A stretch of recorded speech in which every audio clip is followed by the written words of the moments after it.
This is Apple's thinnest iPhone ever. It's 5.6 millimeters thick, 165 grams, and takes on the Air legacy in phone form. But at $999 are its compromises as thin as its design.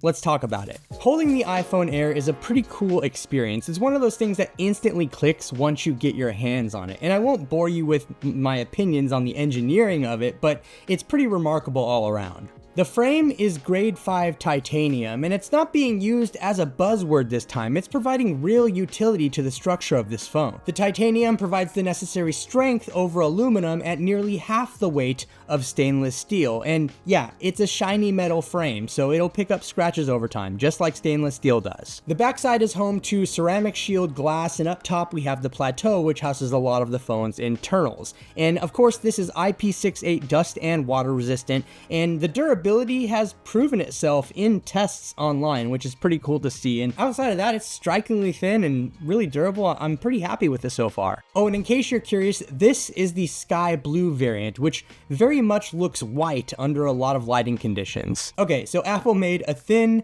and durable smartphone, but at what cost? Well, it turns out not at the expense of a large 6.5-inch 120Hz Super Retina XDR display. It's a beautiful OLED panel with a resolution of 2736 by 1260 and a peak brightness of 3000 nits. It's perfectly fine outdoors, the colors are vivid, the blacks are deep, and there's really no surprises here. It's just a solid display, and it's got a nice unique position in Apple's lineup. On top of that, I promise you that Ceramic Shield 2 is not marketing fluff for scratch resistance. It definitely holds up better in that department. When it comes to raw power, the iPhone Air is sitting in a good place for most people. I mean, it has the A19 Pro chip, and there's 12 gigabytes of RAM. Along with that, you are getting iOS 26, which brings along a new experience and some new features, and honestly, everyday performance has been absolutely fine. The A19 Pro is a rock solid chip, and even though you get an additional GPU core in the Pro iPhone variants, there's not a noticeable performance bottleneck here. Factually speaking, the iPhone Air will throttle performance faster than something like the iPhone 17 Pro, but that's just because you can't get that level of heat dissipation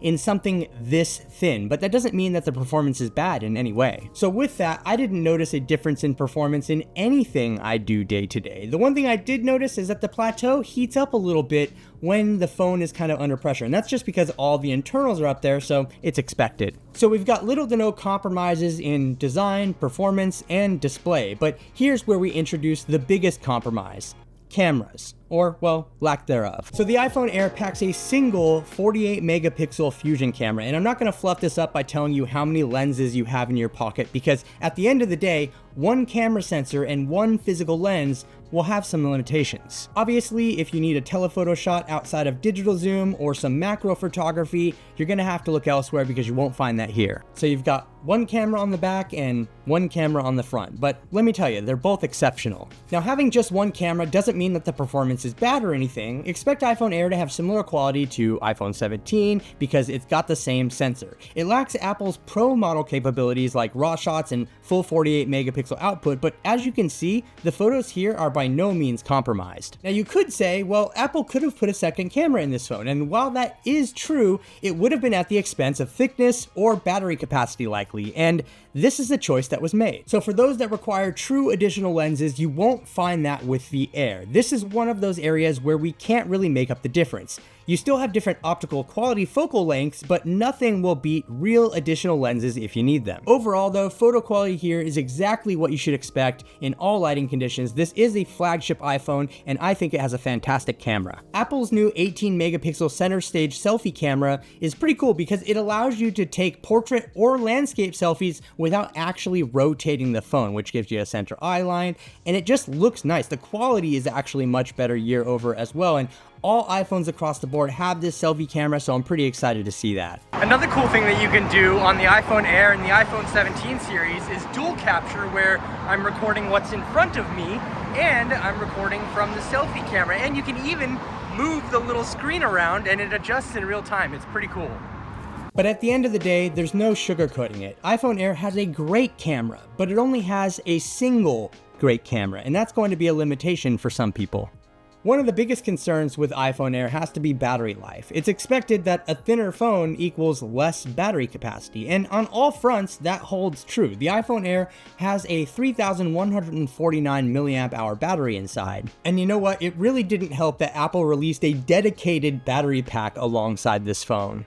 But there's far more at play here than raw battery capacity numbers. I mean, of course, the A19 Pro is extremely power efficient. We have the Apple-designed C1X modem, which uses less battery. There's the N1 wireless chip. We have iOS 26 power enhancements and other software enhancements across the board for the iPhone Air. All that to say, anyone drastically worried about battery life on the iPhone Air can put those fears to bed. It's not Apple's best performing battery and its smallest in comparison, but it does a pretty good job at getting through the day. Like seriously, I was surprised.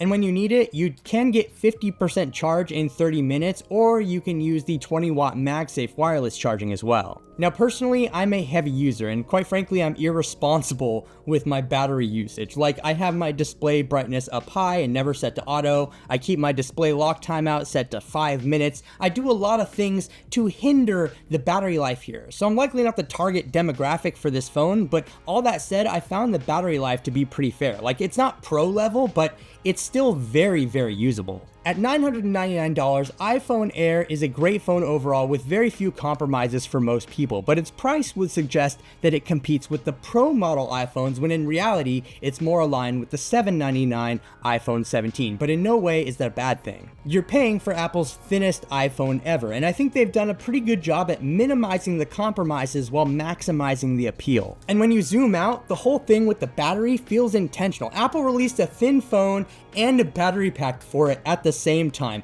They knew people would worry, but also knew the phone's real-world battery would be decent at worst. It's a clever bit of product marketing and design, like release the thin phone, introduce skepticism with the battery pack, then send it home by proving everyone wrong. And you know what? I'm sure that Apple is hoping that this launch will prove their theory right, that the iPhone deserves an Air tier just like the other products in its ecosystem. You see, the MacBook Air is one of Apple's best-selling laptops, and that has some compromises like fewer ports, things like that, but it's also Apple's entry-level MacBook, and that detail makes a difference. Then again, there was room for an iPad Air, and that still exists as one of Apple's core middle products. But in iPhone land, things are a little bit different. Apple has a history of trying things that don't always work out, and I think the iPhone Air is a great phone. But will sales prove it right? Will it end up like the iPhone mini, or does the iPhone Air have a permanent fixture in Apple's lineup?